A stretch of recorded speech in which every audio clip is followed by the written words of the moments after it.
We are live.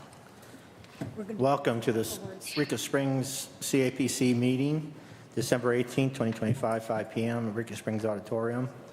We are here for our regular monthly meeting. Want to call a roll, please? Robert Schmidt. Here. David Avanzino. Here. Heather Wilson here. Shira Faust. Here. Colton Scrivener. Here. And Steve Holyfield. Here. And make a note that Robert Schmidt is via Zoom. So it's welcome. Roll call. Agenda updates. Anybody wants to add or take away anything from the agenda? Heather? I'd like to add community feedback on the staff bonuses to the agenda.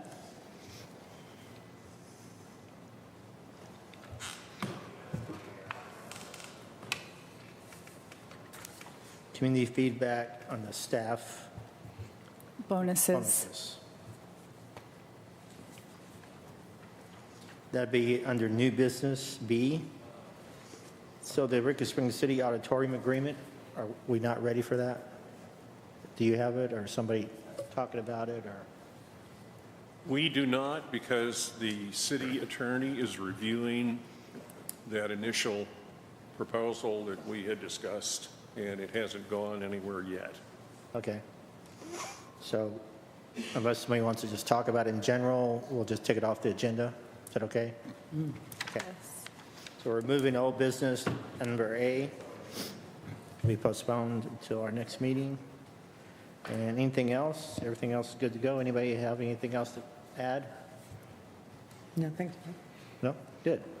I'll take a motion to accept the agenda. I'd like So- to make, sorry. I'll make a motion to approve the agenda for today's meeting. Second. Shara made the motion, David seconded. All in favor, say aye. Aye. Aye. That passes. And let's see, approval of minutes, meetings 11:20 and 12:05. We got those minutes ahead of time, did we, Danielle? Yes, Yes, we did. Okay, just want to make sure. you did. Everybody got them? We're all cool? Yes, thank you. All right. We do one at a time. I hear a motion for 11:20. I make a motion to approve the minutes for November 20th, 2025. Second. Second. David made the motion, Shara seconded. All in favor, say aye. Aye. That's minutes 11:20, 25. I'll hear a motion for 12:05. Motion to approve the minutes for 12/5/25. Second. Second.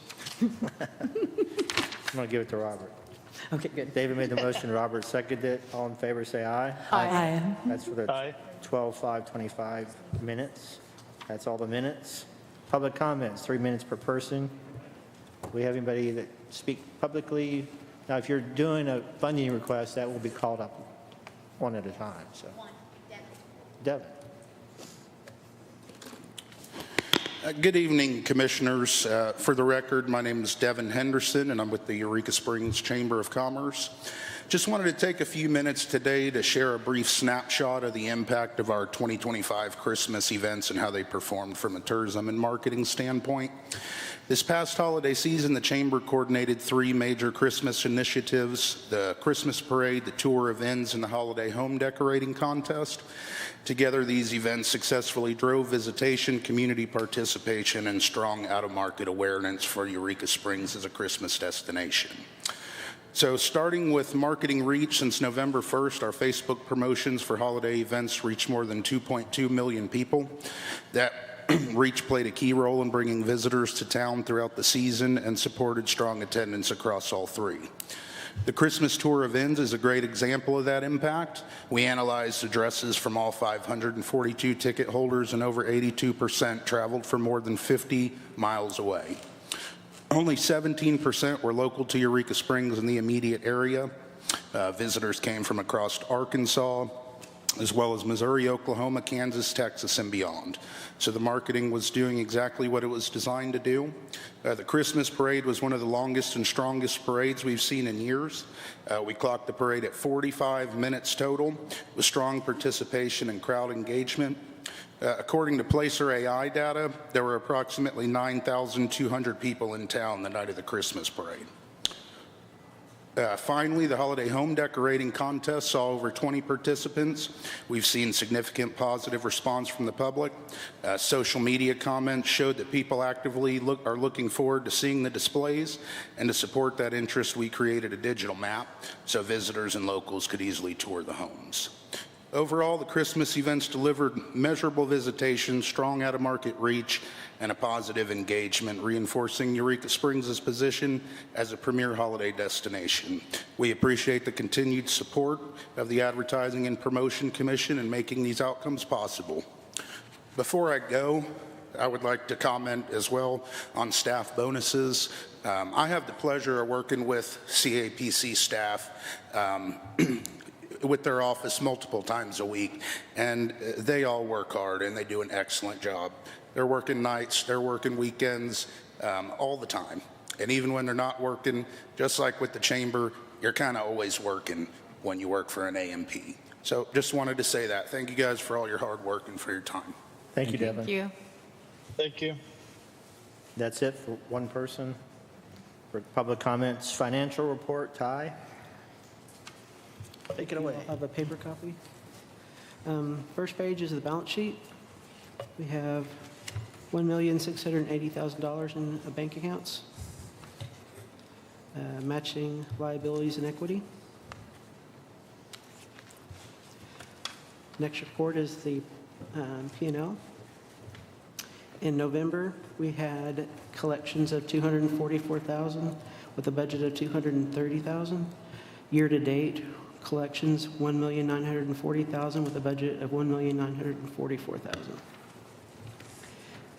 If you go to the next page, you can see the total expenses for November were $185,000 with a budget of $191,000. And year-to-date, total expenses $2,404,000 with a budget of $2,427,000. So we're slightly more negative than we planned to be by about $17,000. The next page shows the actual collections by month compared to the previous 2 years. October collections so far are $249,000. Last year, $251,000, so it's pretty close. Cumulative, $1,751,000 compared to last year of $1,779,000, so about 27 short from last year cumulatively. On the next 2 pages, I did a breakout of what is included on this page. I broke it out by lodging for one page and food and beverage on the other. I can continue to do this if it's helpful. I just thought you might like to see it. The next page shows the lodging, and it's broken out by hotel, motel, short-term rentals, bed and breakfast, and other lodging. And it shows their trends like the other page does. So in October, lodging was $122,000 compared to last year of $119,000. Cumulative for the year, $795,000 compared to last year of $833,000. So you can see by the graph that lodging started out slower this year, but it appears to be slowly catching up to last year.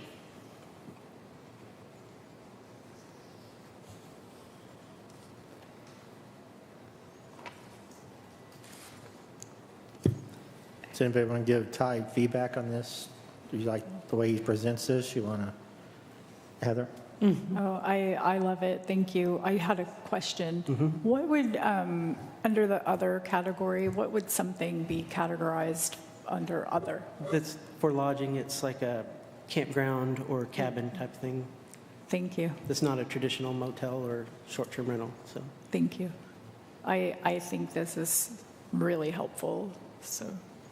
You might also, Ty, explain under the food and beverage collections, the specialty, what that really entails, because that's a new category. Yeah. It's not new, but Right. it does have a definition. On the next page is the breakout of the food and beverage category. October had 127,000 so far. Last year, 131,000. Cumulative for the year, 956,000. Last year, 945,000. So we're about cumulative, we're about 10,000 over last year at this point for food and beverage. And we've got a breakout of restaurants, bars, food trucks, and specialty includes like convenience stores, coffee shops, that's not a traditional restaurant.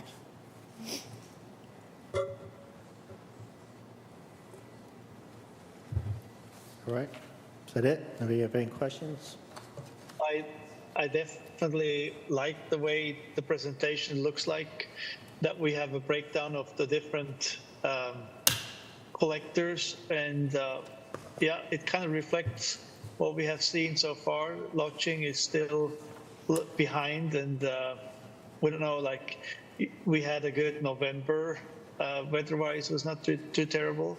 December looks even better with the weather, so hopefully that will correct by the end of the year, and we might be actually pretty close to break even to previous years. I mean, it looks really good, especially when you look at the collections, or the actual collections year to date. One were 1,940, and so that's a over 200 or almost $200,000 more than what we have by end of October. So that's very nice to see.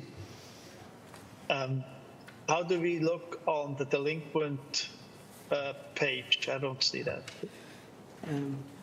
It's a handout, Robert, this Yeah. time that you didn't get it. We've got 1, 2, 3, 4, 5, 6 under 1 month past due. We've got 10 on 2 months past due. We have 2 on the payment plan, which are fine. We've got 2 on may need further action and 3 on pursuing legal action. I might define the legal action. Right. We're going So- to have to sue them. Right. We've got, like, the ones that may require further action, they've been on our radar for a while. We did send letters to them, and we have placed phone calls. We have talked to them personally, and they have a deadline. And if they don't meet that deadline, then we'll be filing legal action with them. But they're on a deadline right now. The pursuing legal action, we have gone through our lawyer on those. They have sent a process server to them, and so we've begun that process. I have a question about pursuing legal action. I know we can do what we can do, but since this is technically considered tax fraud, is there something that we can get the state involved with as well? That's a question I'd probably have to go ahead and get counsel on. In talking to our attorney past week, we had process servers go out and do 3 process servers, and on one, we had discussed the next step, and he said, well, what we'll have to do is just file a lawsuit, and that would be the A&P filing suit against that collector. Now, the question is very good, because if they are also failing to comply with state, the state can really be more aggressive, I understand, in their efforts, because they can shut them down or close them down. Right. So the state basically could go ahead and participate, I suppose, in something that would be maybe a dual suit, I don't know. But our position would be literally to go ahead and file a legal lawsuit against them. And under may require further action, the first one, has anyone contacted Airbnb or?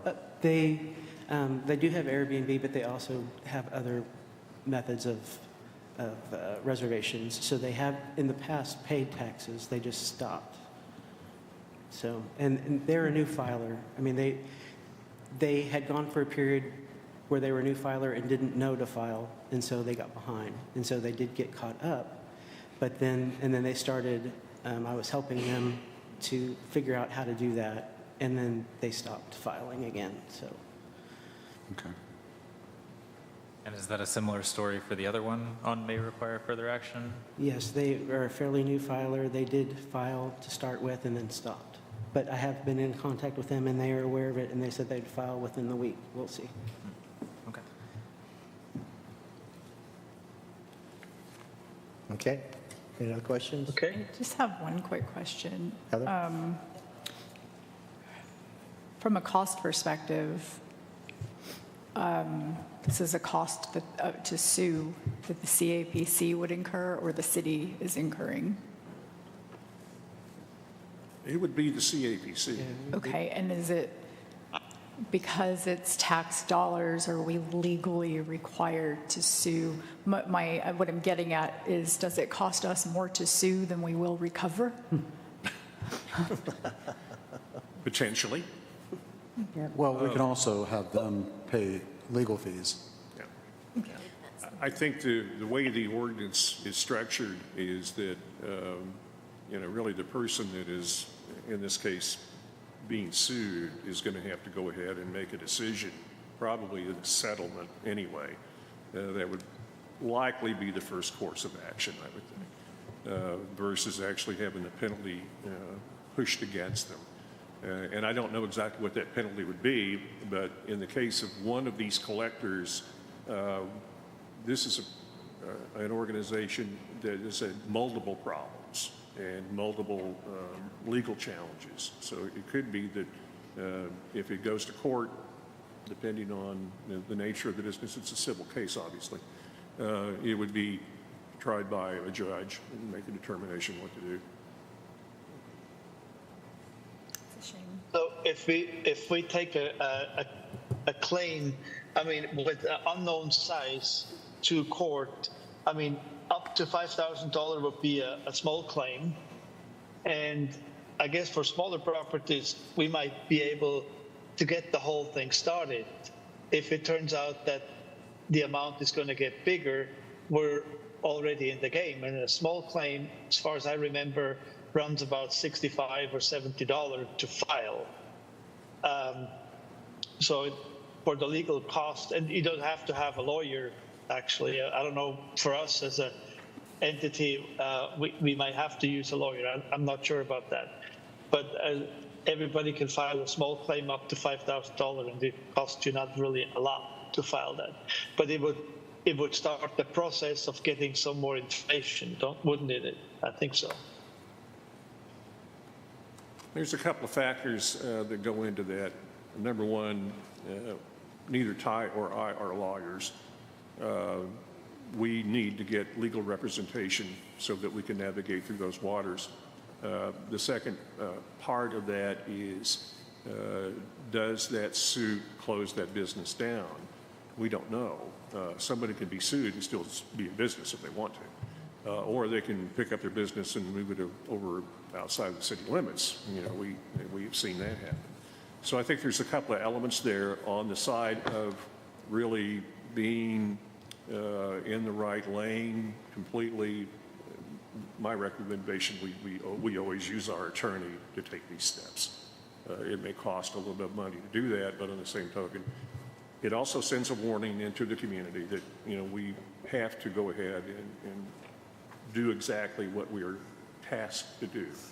And that's to be, the fiduciary controllers of this tax money. I mean, if I look at the delinquent list, the majority of those delinquents, they do own property. So, like, even if in a case of technically, let's say, running away, closing the business and run away, we could put a lien on their property, and if that property ever sells, a future or a closing would collect that money before it actually goes over to a new ownership. So I guess we should be still on the safe side, even if we, if something like that happens. I can only see two on the lower part, which probably do not own property, but the rest owns property. So I think in a case of worst case scenario, we should be able to recover our expenses. And like David said, if we win the case, we can collect the lawyer's fee as well. Yeah, and just one more comment, because Mike, you said something, and I may be reading between the lines. I understand the nuances of potentially forcing a business to close. It's nothing that none of us want to do.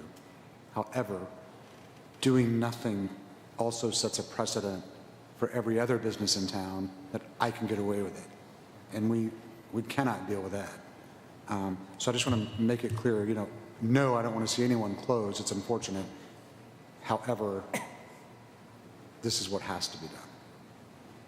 It is black and white. Yeah, I agree. I agree. I mean, if we don't pursue this, something like that, I don't want to say we will become the laughing stock, but on the other side, it's our legal or it's our obligation to follow up and treat everybody the same way. I mean, all the other collectors doing their job, they surrender the money or hand over the money on time or even if it's delayed, but eventually they do what they're supposed to do, and we definitely have the right and we should pursue what is our legal right. Yes. Okay. Anything else?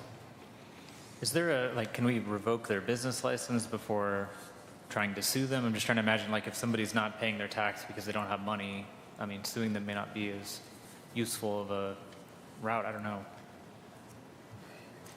We've had variations on that theme in the past, even to the extent I think we have some things up in the closet that say this business has been closed because of lack of payment.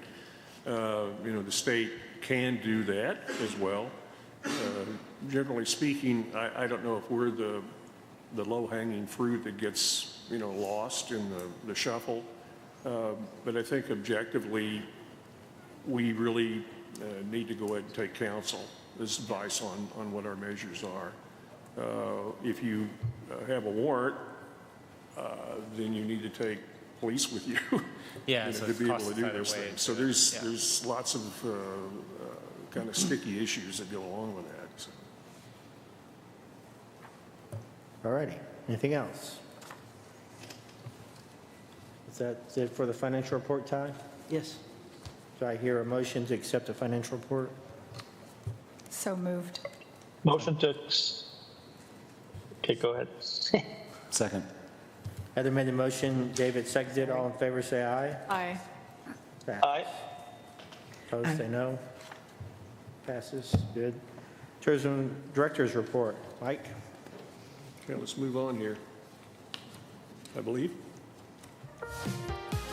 It's Eureka Springs' biggest party of the year, Bash with a Splash, as we welcome the new year in with our citywide party in Basin Spring Park and all of our clubs throughout Eureka Springs.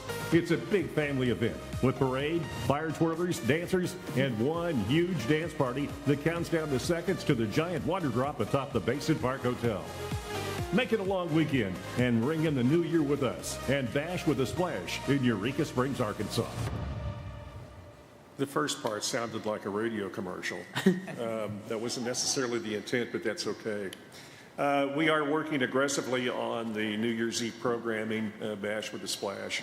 You can see a little bit of the schedule that we put together that does start officially at 8:30 on New Year's Eve and then takes us up to 12:01. Technically, it's kind of a very interesting dynamic that we're putting on. We will be live on YouTube starting at 11 p.m. live broadcast. This is a multi-camera shoot opportunity. Sean Paul Nemec from Intrigue Theater will be, again, our host and MC, along with his cohort, Danielle Harris. And then we'll be doing interviews with people.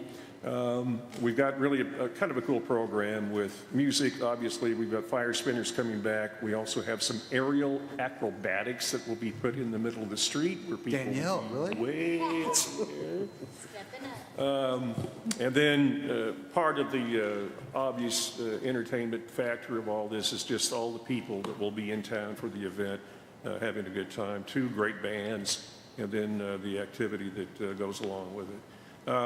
Technically, it's going to be a very interesting program for us to put together because of the challenges that we had last year. We learned a lot, and moving forward with what we think will be a good broadcast for us.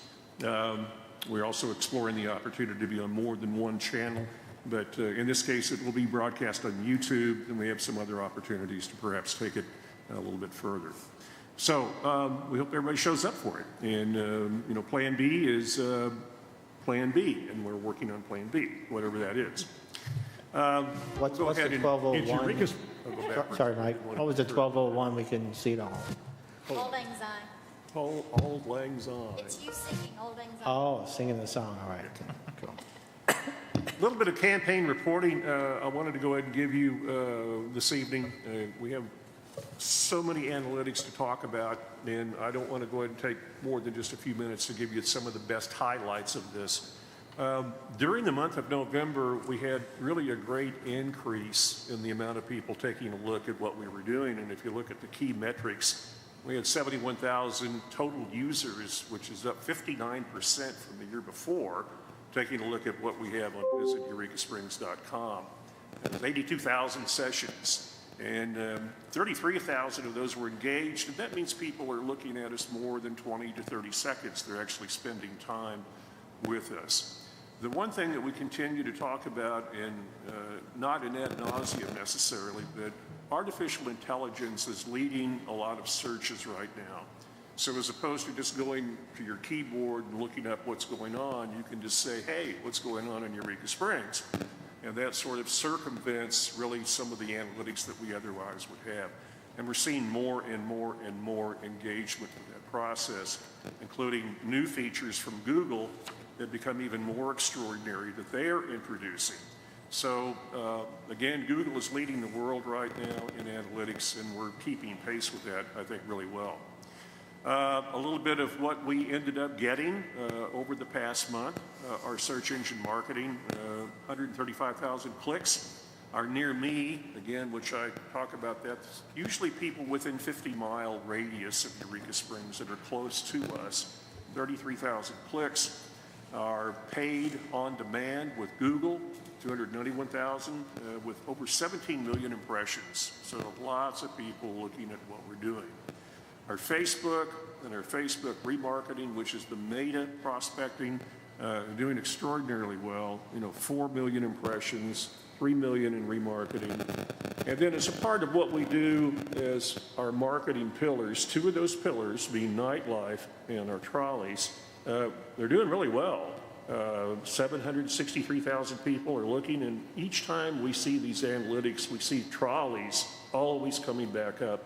People love the trolleys. And that's also one of the features of New Year's Eve. And Daniel, you may want to talk about that. We've got great participation this year from our trolley department and what's going to happen there.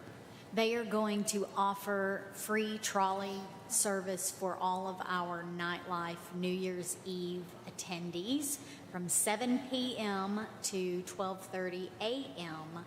on December 31st. They will do regular hours until 5 p.m., take a couple of hour break, and then from 7 to 12:30, it will be free.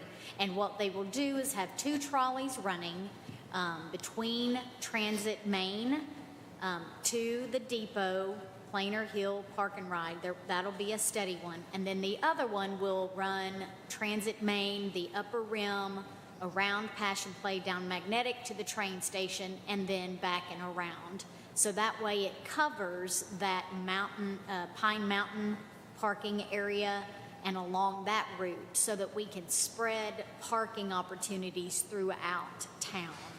And so very grateful for that cooperation with them. Is that funded by somebody? Is that the city funding them, or are they just? That is the city extending this service for this Bash with a Splash.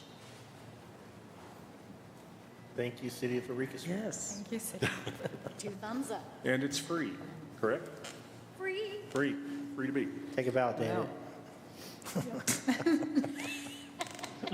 Well, we want to thank the Transportation Department for doing that. It's extra effort, obviously, for drivers and personnel.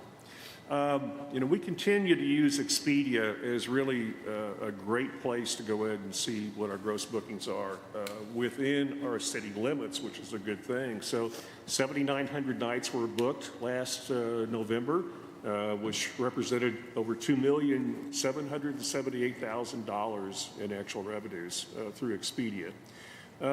We have become really entranced by Mobile Fuse. Mobile Fuse is this really wonderful little thing that pops up on your phone with ads, and we've been using it extensively. We take it into different markets. We have been using it up in Kansas City, along with the complementary world of, well, it was a good season up to a point with the Chiefs, but it's kind of changed a little bit.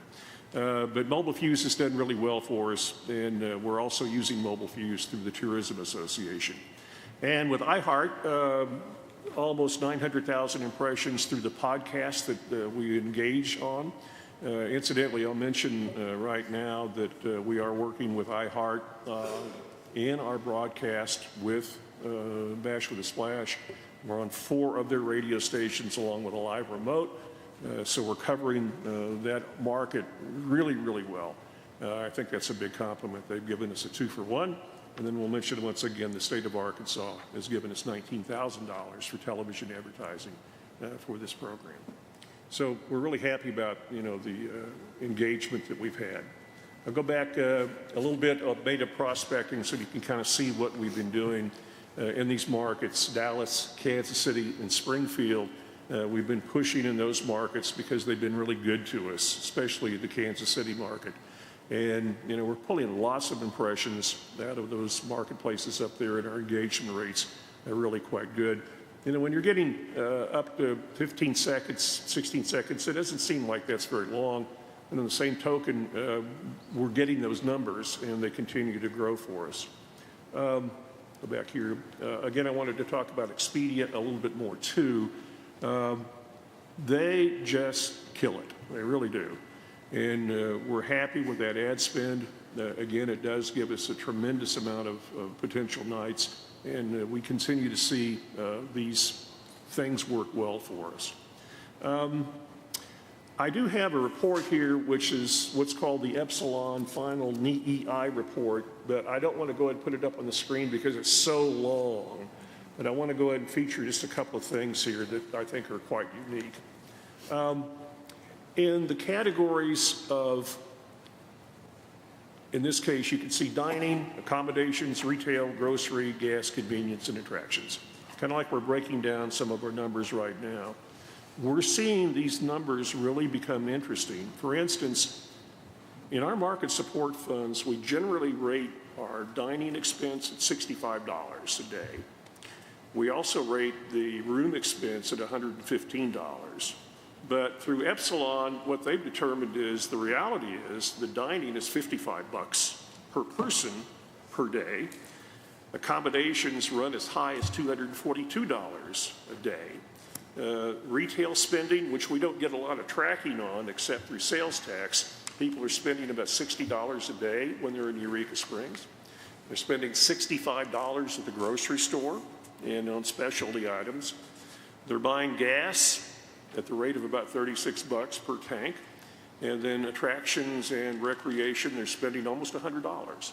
So these are new numbers that we've not seen in this particular time period, is basically through April through October.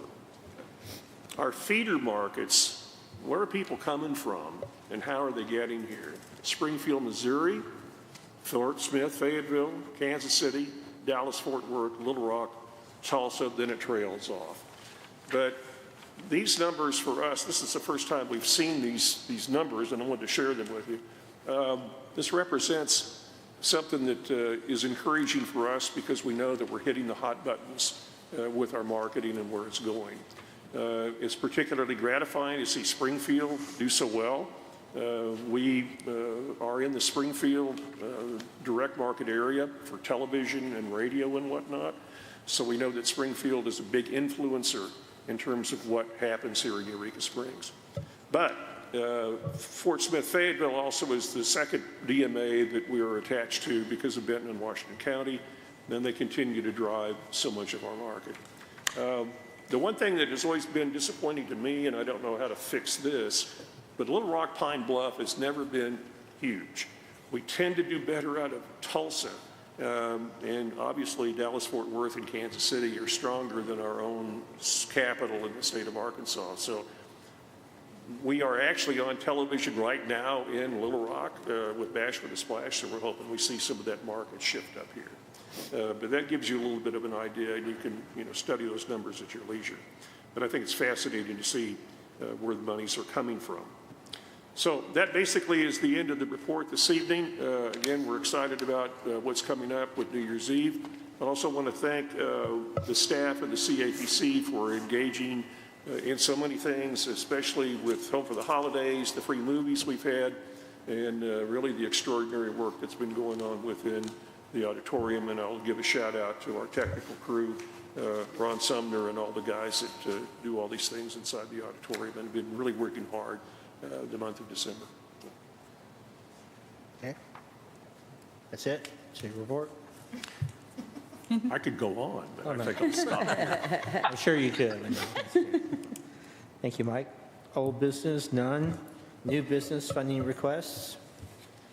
Just like to point out on your funding support spreadsheet, this one, Oh, yeah. Oh, yes. Yeah. Ty gave us a list of the, of all the funding requests, support people, at the very bottom, 23, 24, and 25.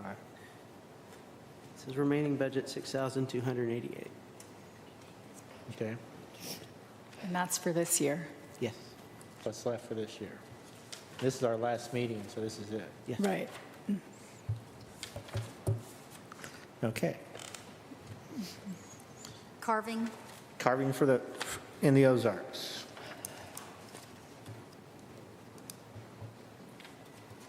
Hi, Hello. I'm Beverly Blankenship, and I'm coming in to ask for funding requests for 2026 for our 21st year. The paper that I filled out asked how many years we've been in existence, and that's 20, but in 2026, it'll be our 21st year. And this is our first year without my husband. He just passed away in September, and he was the founder and the one that dreamed this up all those years ago, and I thought he was crazy, but it worked out, you know. So we just are coming to ask for funding for the visitor guide and for the social media advertising. It just works so much better when y'all help with that. And we have a plan to have it at the Passion Play again. There was room for expansion. We've tried it lots of places in Eureka, but it's getting bigger and bigger every year, and so it did work out well. And we had more people than ever before, and I hope that it'll just keep growing, I believe. However, this is, like I said, the first year we're going to have to do it without David, that did a lot of things just from his head. So we're committed. We're just not sure we know everything that we need to be doing, you know. So that's the truth of that. We're all going to try. We have extra recruits, but there was just a lot that he just automatically did after 20 years of doing it. So, but the Carvers want to come, and they want to come back to Eureka, and they want to support us and do it again. Thank you. Anybody have any questions for Ms. Blankenship? I don't have a question for Beverly, and I just wanted to add real quick. So we have a little bit over $6,000 available for the budget, and we have 2 applications for $5,000 each. Before we decide on this application, we probably should have a motion to either way increase our budget to be able to accept those applications, or we have to find another way. Don't these come out of next year's budget because there are events taking place next year? We could wait to No. approve one next No. year if we wanted. We could postpone one and approve one next year and approve one Oh, tonight. I see. But we cannot approve, we couldn't approve it tonight if we're not going to fund Understood. it right now. So. But next year, we're moving to quarterly. It would be a liability according to Ty's accounting, as far as I remember. So if we approve both this year, then we're over the budget. Right, so we could either postpone one and approve it one next year, or we could increase the budget. When would the vote But be for then next year? February. our problem would be that we have fixed dates for next year when we will approve applications. Should be close, but When is the first application round for next year? With the new way we're doing it? February. February, But I think, is it the end of February? Yes. end of February? So carving is in April, correct? And Yeah. see you Same. sitting over Both there? April. Both in Yours is April. both in April? I think, yeah. We need to do it now. Yeah, that would be a little tight if you're trying to promote Yeah. something, because you wouldn't even be within the 2-month. So I think we should move to increase the budget $4,000 so we can approve these. Yeah, I was, Or we have to split it and approve the next in February. The But that only remaining. gives them 2 months to advertise if we wait. That's kind of a tight, if we're saying the expectation is you get these in so you have enough time to advertise, then we should Correct. kind of. Well, it also doesn't But fall I within mean, our own like at least guidelines of 2 months. we would before give the half event. of it. So What'd you say, Colton? If you have an event in April, you can't apply in February because Right, it has to be within exactly. 2 months by our own guidelines. yeah. Exactly. Correct. So I think we need to, I'm moving to increase the budget $4,000. You want to do Second. 4,000 or you want to do 3,712? Okay. I rescind my move. I move to increase the budget $3,712. Second. So Heather made the motion, David seconded, all in favor of increasing the budget by this amount, $3,712. Say yes, Yes. Yes. opposed say Yes, no. aye. Yeah, okay. Passes. I'm sorry about that, little bookkeeping here before we get going. All right, So in that case, I'll make a motion to approve the 5,000 for carving in the Ozarks. Seconded. David made the motion and Shira seconded for $5,000 to carving in the Ozarks. All in favor say aye. Aye. Opposed say no. Aye. Passes. Thank you, ma'am. Thank you. And then next up is the steampunk in, Goggles, gears, and You screens. had trouble with that last year, Steve. I know, Steampunk in projects. I need glasses that are a little further, but not quite far away. So I put together a lot of information for you guys, and I think you guys were all privy to that before this meeting, so I'll be happy to answer any of the questions on that. Basically, it was just how we spent the money last year that we asked, and like I said, I don't want to be redundant. You guys are all intelligent. You can read all that. So basically, the takeaway from that was quite simply that we got $2,500 granted to us. First of all, I'm sorry, my name is Danny Watson. Most everyone here probably knows who I am. With Steampunk in Projects. We did Goggles, Gears, and Springs last April. We requested $2,500, and we spent the money. I put together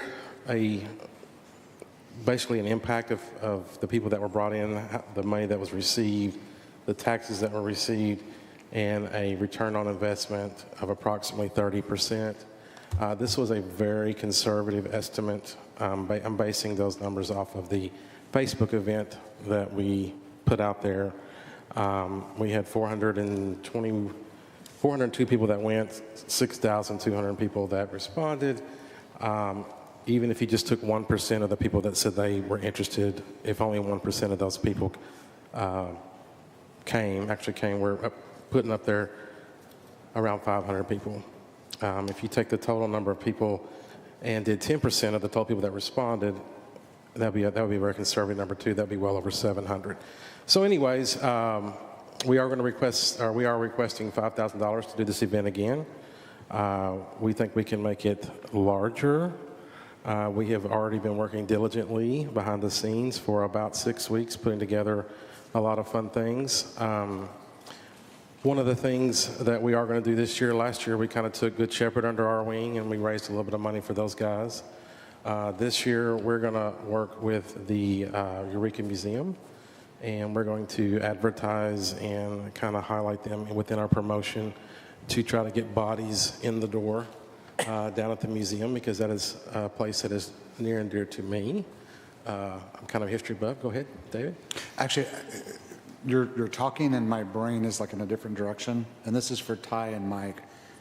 So we just increased the budget, and we're funding events for April of next year. The way that our reimbursement program works is it has to be, those receipts have to be submitted by the end of this year for this year's budget, correct? No, they don't. They do not? Okay, then that takes care of that. Sorry. No, I was like, David, oh, crap. if we allow, sorry, if we approve an application, then I will put it as a liability in the budget or in the accounting. Okay, That's why it's already counted in this year. all right, thank you. Okay. I'll make a motion to approve $5,000 for goggles, gears, and springs. Is that right? That's right. Second. See? You guys got to get with the Play it, program Steve. now. David made the motion, Heather seconded. All in favor, say aye. Aye. Opposed, say no. Aye. Carries. All right, thank you. Thank you, Danny. Congrats, Danny. Thank you. Thank you. Okay, so that's all the funding requests. Next on the new business is B, community feedback on staff bonuses. Heather? Yeah, so money is a polarizing thing, and I want to say a few things because I've gotten a lot of feedback, mostly positive, but some strong headwinds as well. So as we head into the holidays, I think it's important that we ground our conversations in generosity, fairness, and a sense of community. There have been opinions expressed about modest bonuses for our CAPC staff, and I want to speak to that with some clarity and some compassion. Again, some have been positive, some have not. First, I want to underscore that this annual bonus is not a windfall.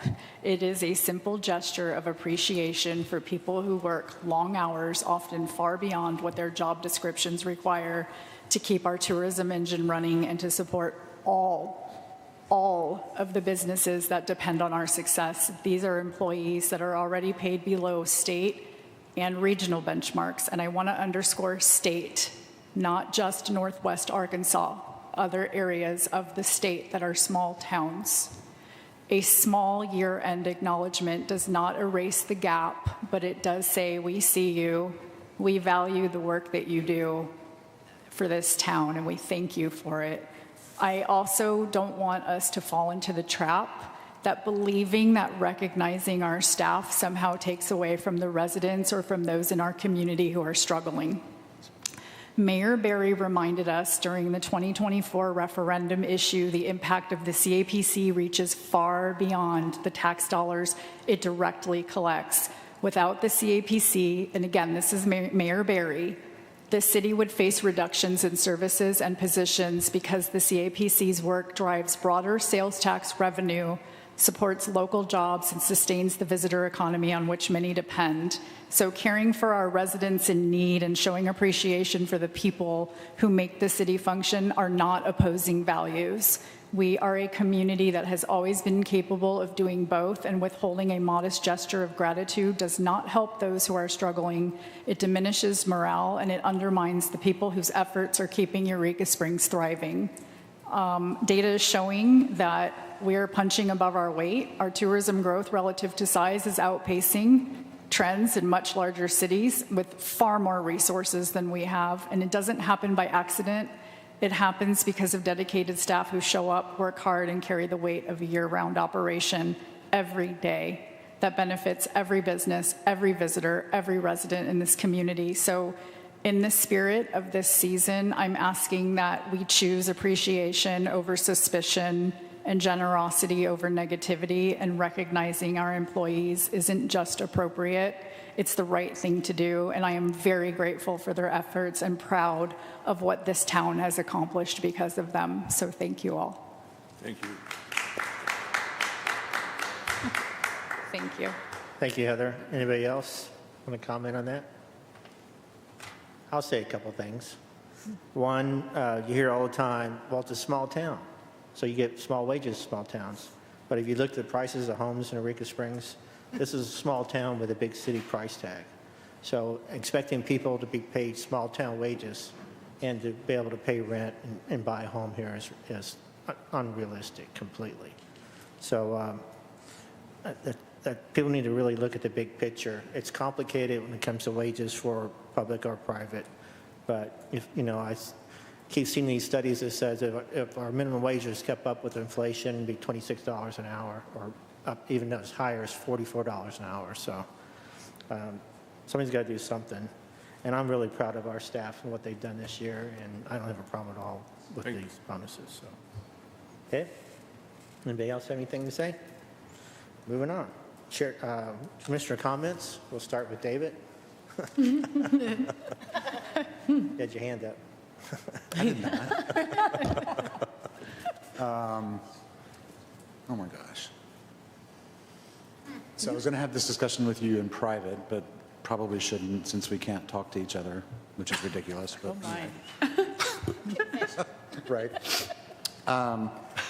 Steve, we made the announcement at the last meeting, I believe it was the last meeting, that both Steve and I, our appointments to the commission are over in January. January 12th, the city council will vote on 2 new city council members to fill our seats. I do not foresee anyone on city council volunteering for this position. I'll just be honest. And I'll also be honest, and there's probably only 2 people, with the exception of Steve and myself, that I would want on this commission. So take that for what you want. So I think, Steve, I may hang on for another year. I have not made my final decision, so don't clap, Heather. But I am thinking about it only because I know the hard work that has gone into the past 3 years for this commission, the hell that we've been through, pulled up our bootstraps and just continued with what we do for this city. And I, for one, am a little reluctant to let that go and be diminished by somebody else's agenda or personality. So that's where I can answer that. Stop making that face, Danielle. Okay, that's all I have to say. That's all you have to say. Thank you, David. Thank you. Heather?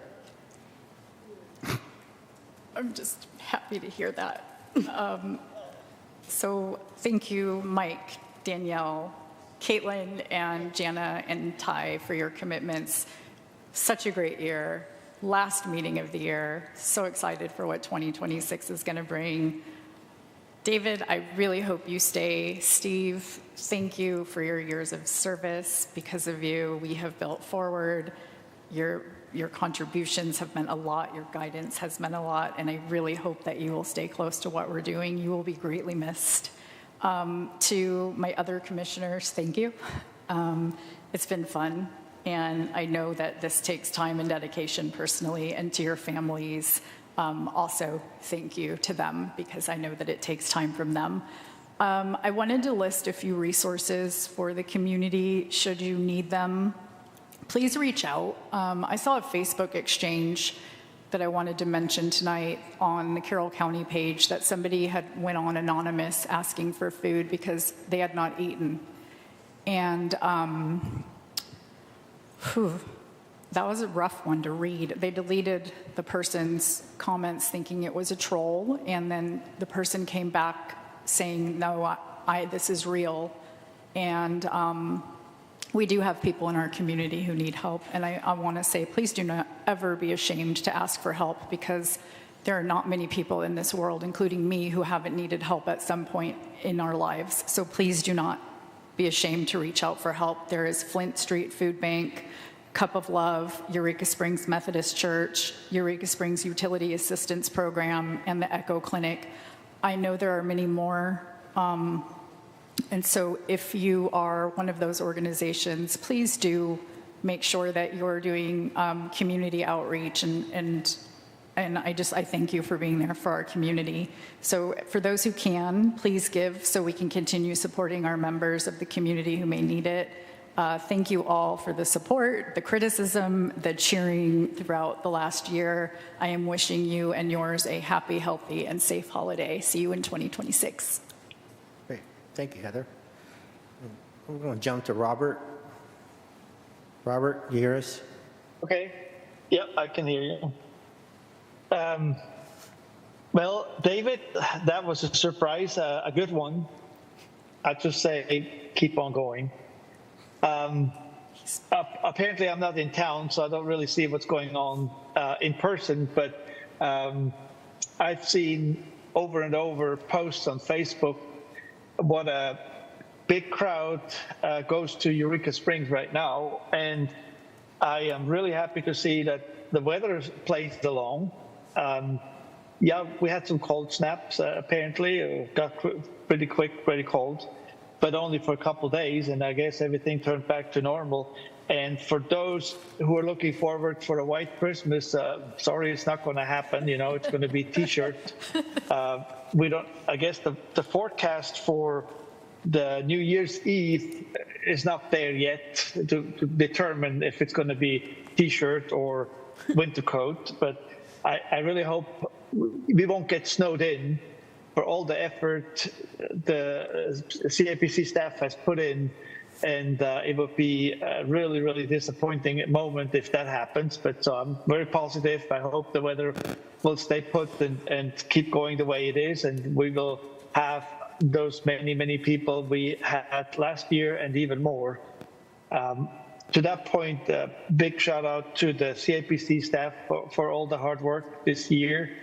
I can tell for myself, this has been a critical year in the making. Spring and early summer was very difficult to predict which way it's going to go. And to my personal surprise, it kind of evened out and it kind of was okay. I mean, I know overall, we can see it on our collection that we have a decrease in different ways, but overall, you know, like, is the glass half full or is it half empty? And I think our glass is 95% full, and we're just nitpicking on the 5% missing to have the glass really full. So I think for a small town like what we are still doing absolutely phenomenal. And that's definitely thanks to the hard work of our staff, plus also all the events that's happening, all the organizers, and the big thank you to everybody who helps our little business, the business Eureka Springs, going. And for that, I hope next year will be the same way going like we had the 25. And I'm not completely pessimistic. I think we're always looking up on the bright side. And this year has showed us that this is a good way to look at it. Merry Christmas to everybody and a Happy New Year. And I hope I will see most of those faces next year again. Thank you very much. Thank you, Robert. Okay, Shira? It has been such a pleasure being on the CAPC with all of you. This is just a wonderful group of people that I think all have kind hearts and the best intentions for our whole community, and so I'm grateful for that. The beauty to sitting in the middle of the tables is I don't have to come up with all the good stuff like David does on the end being first, and you all have pretty much said everything that I feel in my heart. I wish everybody happy holidays. I am so grateful for the staff and my fellow commissioners, so thank you. Okay, Colton? It's been a fun first year on the commission. Looking forward to next year and looking forward to New Year's Eve and hopefully extending some of the tourist season into the winter. Great. Welcome. Okay. So we don't know what's going to happen in City Council on the 12th. We'll wait and see. Who knows? I mean, unless you have a crystal ball, you won't know how things will go. But I definitely will support David getting back on the commission. He knows that. it's been an honor of mine to be on the commission and being the chair for the last year. I'll always be the biggest supporter of this commission, you all know that. So that's enough said of that. Happy holidays, Merry Christmas, hope everybody has a safe and warm 72 degrees Christmas. That's crazy, but that's just the way the weather is, so we have no control. Danielle, do you want to say something? Yes, I was just handed, to your point, Heather, the Grand Central is going to have a free Christmas meal on December 25th, the Grand Central at 37 North Main Street from 2 p.m. to 6 p.m. So that resource is there as well. Thank you. Great, thank you very much. Don't forget about the free movie this Saturday, 7:30 here in the Spirited. I'm going to come. It looks like a great movie, so I really appreciate that. And the workshop is scheduled for January 14th. We don't have a topic yet, so everybody think about that. Our regular meeting for next month will be the 28th. So I will entertain an adjournment. Motion to adjourn? Seconded? Second. I'll do it to Robert. So Good. David made the motion, Robert seconded. All in favor, say aye. Aye. Opposed, say no. Aye. We are adjourned. Thank you all very much.